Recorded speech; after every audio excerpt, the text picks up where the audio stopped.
একটু কিছুদিন আগে দেখলাম মা মারা গেছে, মায়ের লাশ পড়ে আছে গাড়ির ভেতরে, ফ্রিজের গাড়ির মধ্যে।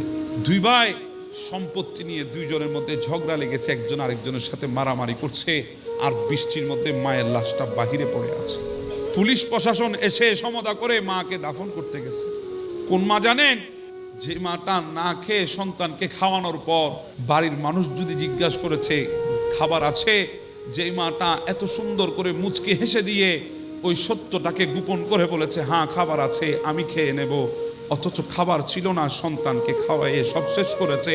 সন্তানের মুখের দিকে তাকিয়ে যে মাটা সুখের আশা করেছে, ওই মাটাকে আজকে বৃষ্টির নিচে রেখে সন্তান জায়গা সম্পদের জন্য বাগবটোয়ারা করছে।